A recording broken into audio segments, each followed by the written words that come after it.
I could see this version of me that was a singer and that was a speaker. There's 3 really important questions you can ask yourself. The first question is, hey everybody, we're back. It's been a while. yes. And we've been doing a lot of cool work on the other channel, but it's time to come back to you guys. Yup. What's happened is that we actually wound up having 2 channels now. A channel for people in the church and a channel that's more outward focused toward the world. I guess the question is, who is the ministry? True. And who gets a calling? Thinking of Oprah with the t-shirts. You get one, you get one, and you get one. I know, it's cars. You get a car and you get a car. A ministry is just literally helping people and preaching the word. It's a verb, it's not a noun.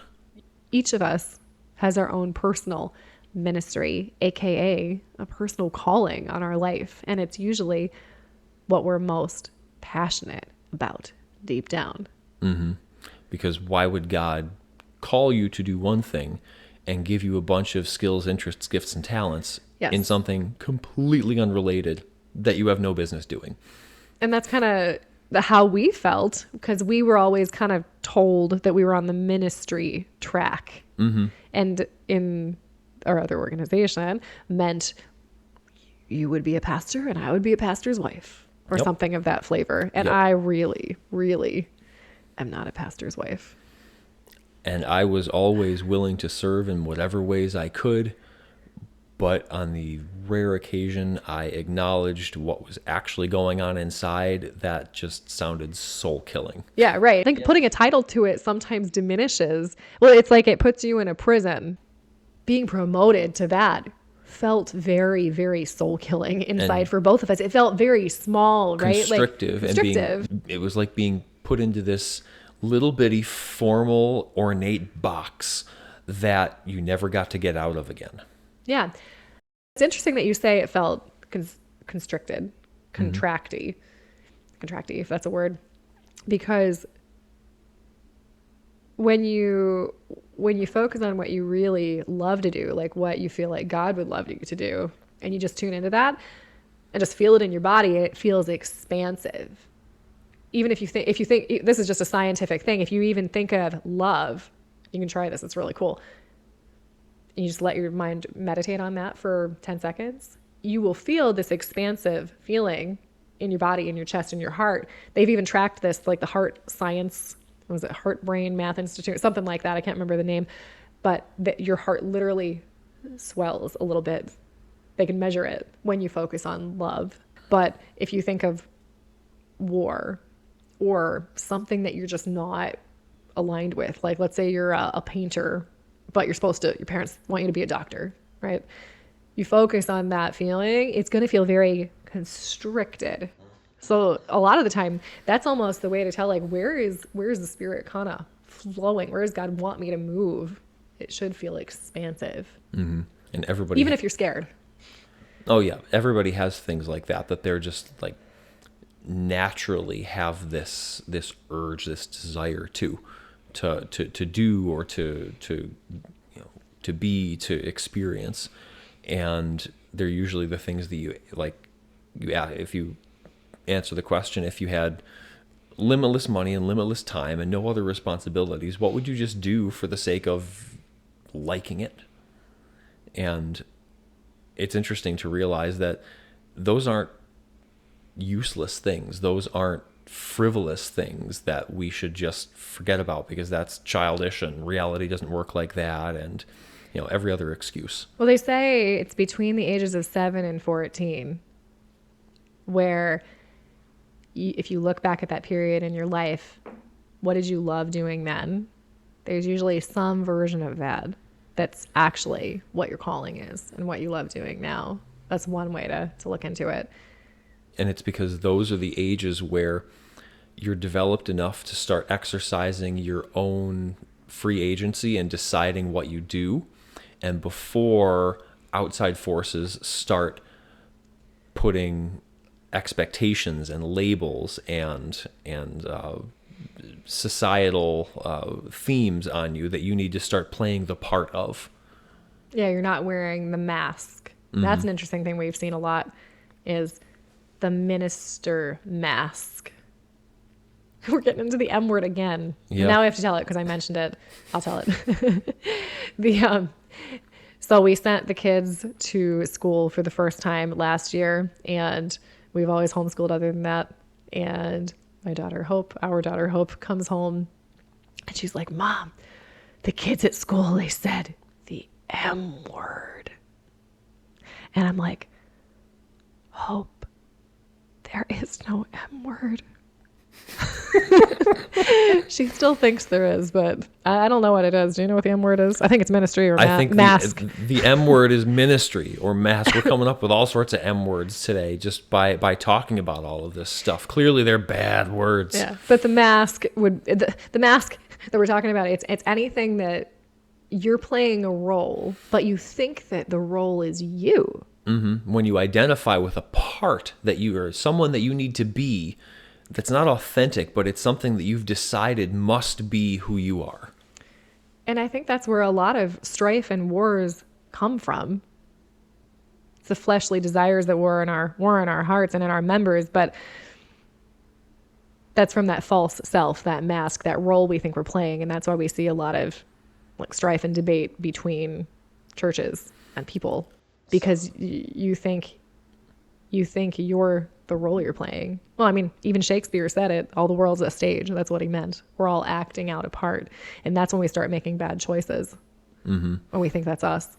And when you associate your identity with something or idea or role that you're playing or your intellect, and so you've discovered something and you define people valuing the thing that you've discovered with valuing you as a human life. And so all of a sudden, this idea that you have is something that you will take to the mat with anyone you meet, because if they don't believe you, it means they don't value you.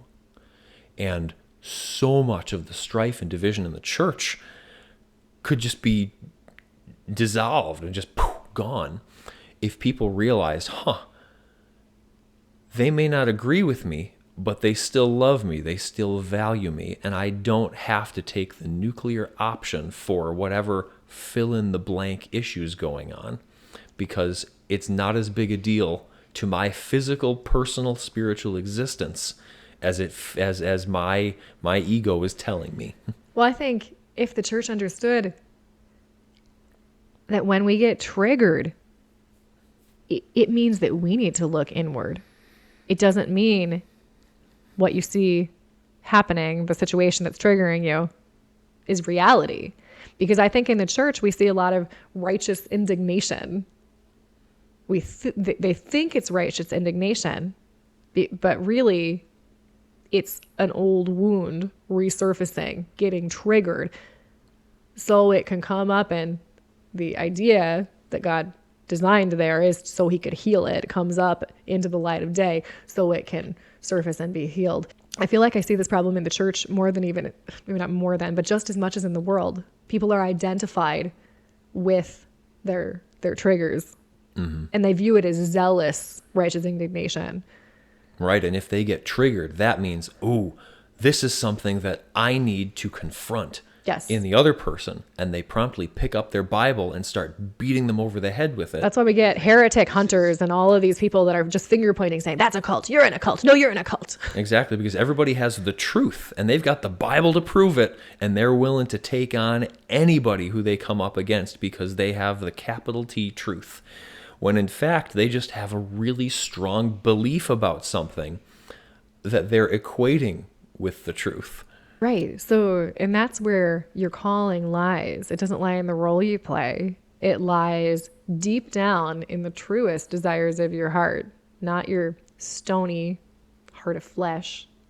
That's what God wants to change and soften. But the desires that he put into your heart, that's actually his heart for you, his desires for you, are the true desires of your heart. And people say, don't follow your heart. The heart is deceitful above all things. And it's true. That's in the Bible. Yes. I mean, that's talking about your fleshly carnal heart, The unconverted heart. the unconverted heart, because the heart is also described as the wellspring of life. It's the seat of your soul, your emotions, your being is in your heart. And there's so much science even around this now. But those are the desires on your heart that God wants to grant, because those are 100% in line with his desires. And so I feel like the journey of finding your calling and your own personal ministry, whatever that is for you, is digging deep enough and looking up enough to find out what your deep desires are, align them with his, they're actually one and the same. Your deep desires are his for you, because he gives you a calling that you're excited about. Even if you resist it, your flesh wants to resist it. I mean, everybody's like, oh no, I'm not good at this, running away from it. But even if it's something that terrifies you. well, you got to think about all the guys in the Bible. Think of Moses, right? Or like, he wanted to run away from the calling. I'm not your guy. I'm not your guy. But deep down he was, because guess what? He was the prince of Egypt. He was born a leader, trained to be a leader. Mm-hmm. That was actually deep down his blueprint. And then God just had to shift him into a place he didn't expect. But he still used those same gifts of leadership where God did want him. God had to break it apart to put it back together in a different, better way. But he still used that kernel deep down. Mm-hmm. I mean, and you can think of that think of Joseph. He was a dreamer. He had all these dreams, but he wasn't super wise with using that wisdom yet, mm-hmm. right? And God used the life experience combined with those inherent tendencies that he had to put him in a position that no one else would have been able to handle or would have been qualified for. And that was all because God knew what he was doing and who he was going to use for that particular circumstance. And I think that each one of us has been and is being prepared for probably not quite as epic a circumstance as Moses or Joseph, but he's given each of us talents and gifts and the deep desires of our heart, things that we just would love to do for a purpose. And it's not because they're frivolous. It's not because we need to grow up and forget about them. It's because he wants to use the things we're really good at, and he knows what we're really good at, and he knows what he wants to use them for. The question is, do you? Do I? Do any of us? That's the challenge. Yeah, that's the hard part. How do you find out what that is? Mm-hmm. There's 3 really important questions you can ask yourself. Do you remember these? Mm-hmm. And just to get you pointed in the right direction. Should I share them? Yeah. Yeah, there's so much you can go deeper with these. We should probably do a whole episode on this sometime. It's gold. But the first question is, let's see if I can remember all 3 off the top of my head. Mm-hmm. If you had 6 months to live, what would you do? And who would you be? How would you cash in those last 6 months when there's nothing else pulling at you? The other question is, if you had $100 million in the bank, what would you do and who would you be? And what's the third one? I have it. What would you do if you knew you couldn't fail? Yeah. And those, man, you just write down the answers to those questions and keep them in your pocket somewhere. And I promise you, that will lead you to where your biggest calling is. I actually wrote my answers down like 5 years ago. I just found them in a Word document the other day because I'm purging all my files. And I looked and I'm like, wow, I actually forgot I wrote this. But so many of them are on their way of becoming true or already have become true. Because once I started looking into like, what is my calling? What are my talents? Where is God leading me? He just naturally fulfilled those. I almost kind of forgot about them. You're getting teary though. Something came up when I asked those questions. Which one? I don't know. It's just they're powerful. Yeah, exactly. They're questions that force you to put everything in a really sharp focus. And all of this is still really fresh for me because I've been going through it the last Right. 6 months or so, and we've been going through it. But Yeah. The dark night of the soul is one way of referring to it. It's just this period of where you're going through the valley, and you feel like there's no light at the end of the tunnel. And it might last for years, it might not last for months, but everybody, I think, has had something like this or will have something like this or multiple somethings like this. And every character, every person you look at in the Bible had one of these. Moses, when he was in the wilderness, Elijah, when he wants to die, right after, a lot of the time it's right after your biggest successes too. Not always, but it's this winnowing process where I think most of the refinement that you need comes and smacks you upside the head. And usually on the other side of it is your life purpose and the pieces coming together in a new way. I guess we could go into our stories now. yeah. I'm like leaning down because this mic is so low. No, you're good. But you said my head was cropped out, so I'm like a little turtle here. I felt purposeless for a long time. And I finally found my calling and my purpose and what fulfilled me in a way that nothing ever did before when I went through the worst dark night of the soul, the worst trial I'd ever gone through in my life. And Aaron went through this with me. But on my side of it, I went from unfulfilled and drifting to knowing deep down my life purpose and feeling fulfilled. And I had never felt that before as long as I can remember. And it happened with a nervous breakdown in 2018. Nervous breakdown is too tame of a term. It was more of a psychotic breakdown, right? I mean, I wasn't hallucinating, but I was like, I didn't see anything in the room, but I was in my own world and like visions and all sorts of stuff. A lot of it, I found out later, was actually symbolic and more real than I thought it was. But I was in the hospital for, was it 4 days, 5 days? It was a full week. It was a full week. Are you sure? Well, anyways, it felt like a lot longer than a week. While I was there, I was having severe just paranoia, anxiety through the roof, panic attacks. And I had never experienced any of that before other than low level social anxiety for most of my life. And I know for a lot of people that have struggled with panic attacks and anxiety and breakdowns, I've talked to many people because I've shared the story a bunch. A lot of the time it comes out of nowhere, seemingly out of nowhere after a lifetime of low level stuff. But anyways, as I'm in the hospital, I find myself having these just paranoid, horrible bouts of anxiety that I can't deal with. And I had a 5-month-old baby at the time. We had 4 kids at home in this little tiny house, which I'm sure wasn't helping matters.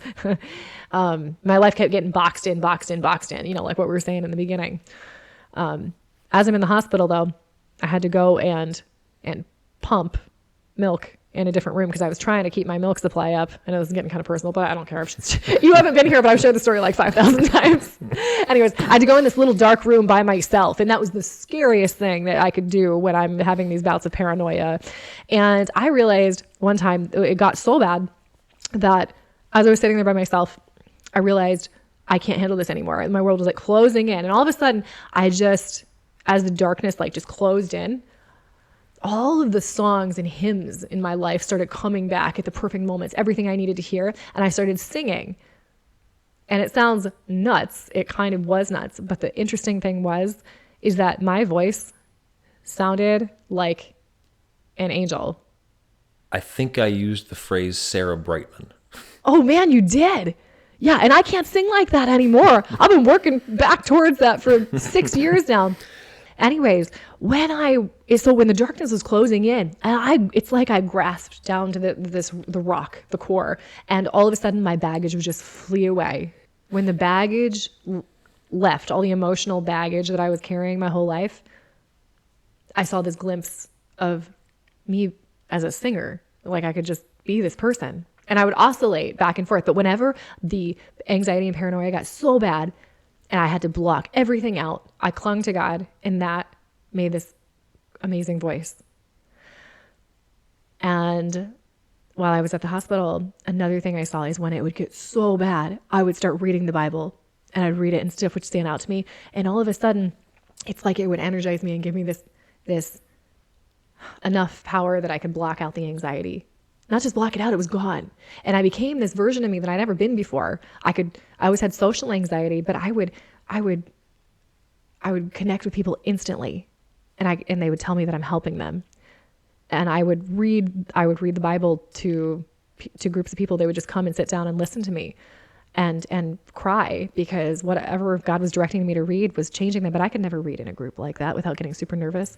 Like, I could see this version of me that was a singer and that was a speaker, like, that could help people.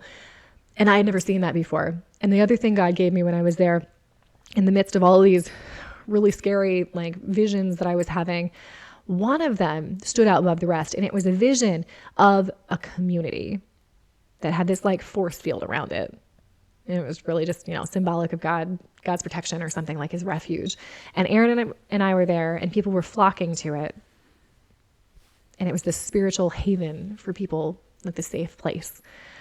And that just stuck so strong to me, those three things. And I just knew, it's like God gave me this glimpse that I could always refer back to that, no matter how bad things got. After that, I knew who I could be, and I knew what I was created to do.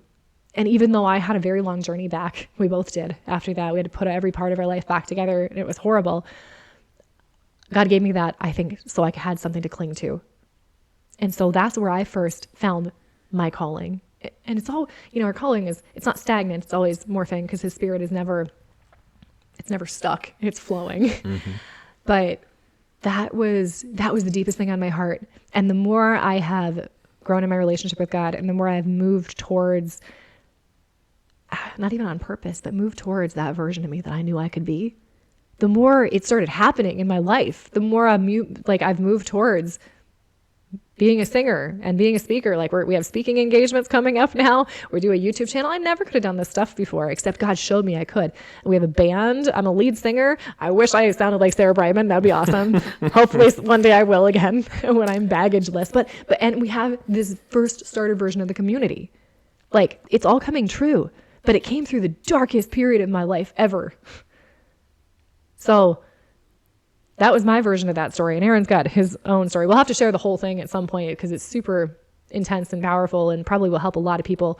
But right, but just to share a little parallel, mine was not nearly as dramatic or violent or traumatic, but it really went from having this idea of, okay, I guess it seems like God is calling me into the ministry, and feeling like that was the case for many years, and that getting completely knocked off, like feeling like I got completely derailed from that, and not really feeling like I had a whole lot of a calling other than my profession and being a good leader of my family, and generally just living a godly life. But then gradually, without even really consciously realizing it, we started doing more of the things that we'd always done, that always just worked, and really just seeking to follow God in our life a whole lot more. And when you start to do that, it's dangerous. Dangerous in a way that, like, things start to change that you don't expect. And if they're things you like or are comfortable with, all of a sudden they're not the way they were before. Mm-hmm. And our life started changing, turning completely, not upside down, but very, very different.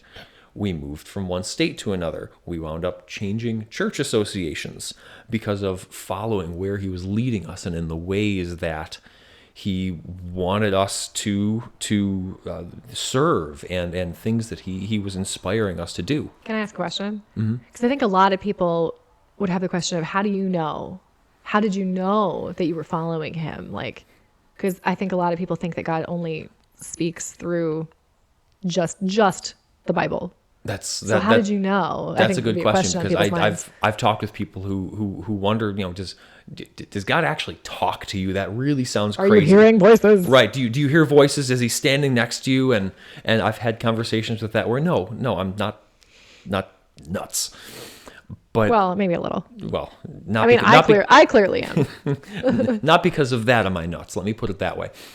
No, everybody's nuts. Some just hide it better than others. God is there if you're able to listen, if you're willing to listen. So much of the modern world is just noise, and if you're willing to have the desire and the discipline to shut out the noise for long enough, it's not like he talks to you usually, but He can. It's clearly You definitely had that happen. Yep, Not in and- a voice, but in a inner voice. and burning bush territory. It's clear there's a precedent. But in times where at the feast, I would go for walks on the beach at night. Everybody else is in bed, and so I'm out walking on the beach with the surf washing back and forth over my feet. It's pitch black, and there are a handful of people out, but I've got the place pretty much to myself. And I walked for miles. It's a long stretch of beach, and I was just asking, what am I supposed to be doing with my life, with my time, with myself? And And this is like a week and a half ago. Just to put it in context for everybody. couple weeks ago. But it was interesting because it was nothing, the seed in part. There was no signs and wonders in the sky, but it was just this consistent answer that kept coming into my mind, which is just speak my word, speak the word. And just different variations on this same idea. And I realized, I've been kind of ignoring that for a while because I've been speaking in church, giving sermonettes and sermons and all these things for the last 18 plus years. And it never phases you. Right. You And write it it's- like the night before, and it's awesome, and you don't get nervous. And it's not fair. It just flows, and I put everything I have into it, and it just works. And I know that that's one of the talents that God's given me, that I can bless other people and serve in that way. And I realized, wait a minute, what if it was really that simple? What if the stuff he made me good at was the stuff I'm supposed to do? You can tell it's really fresh. But yeah, the stuff that's been all on the back burner. It's been this little side thing that barely even think about, that just turns out beautifully. And God's like, what if you blew that up and did it bigger? Yeah, more. it's been the evenings and weekends thing. Being able to serve and speak and do different things. It's just you do it in your spare time on the side as much as you're able to. But realizing, what if my calling, the thing that God is literally like opening up my calendar, opening up my life to be able to do, what if it's the stuff I've always done that's just worked and I'm just supposed to do more of it? I think that's how it really is for everybody. It's the things that you really, really have always wanted to do, or you're doing that you really love, but you're only doing them in like the couple off hours you have that you really love and you wish you had more time for. A lot of the time I feel like that's actually where God is wanting to move people. Because once you start going for your calling, all the stuff that you thought was you but isn't, that it's actually baggage and triggers and old memories and emotions and blah blah blah, all that stuff is going to start coming up, and you're going to, in order to scare you back down into what you used to be, because the brain craves what's familiar and your flesh craves what's familiar. It's old patterns, and that's where Satan tries to attack us too, and our own thoughts try to attack us to take us back. But if you can get past that asteroid field and make it to the other side, you're going to see your life shift and transform. And how do you do that? It's really just choosing to either identify yourself with all of the beliefs and the masks and the programs and the stories you tell yourself, or choose to say, okay, all of those things might be true, but here I am, and here are the things that truly do matter: family, God, whatever those things are for you. And here's the thing I want. And I'm willing to let everything else shift around however it needs to for those things to get closer together. And being able to sit in that place of not knowing how, and maybe even not knowing what specifically, or what the root is, being able to just sit in what feels frequently like gut-wrenching tension and disparity of these things that don't exist together are what will start to shift things that you don't see, and will actually start to bring whatever that thing is, that calling, that desire, closer and closer into your life, or more and more, greater and As greater long as you into your life. stay in the tension and don't get pulled back. Right. And it's getting through that asteroid field, or that rubber band of all of those identity beliefs and stories and things, trying to pull you back to the comfortable reality. Basically, everything you can come up with that is why you can't have what you want is a story, no matter how real it seems. So that's our journey in finding our collective callings. And So far. really, I think to get the full story, people, if you haven't watched our previous video about how we got here in the first place, Check it out. It'll fill in some gaps.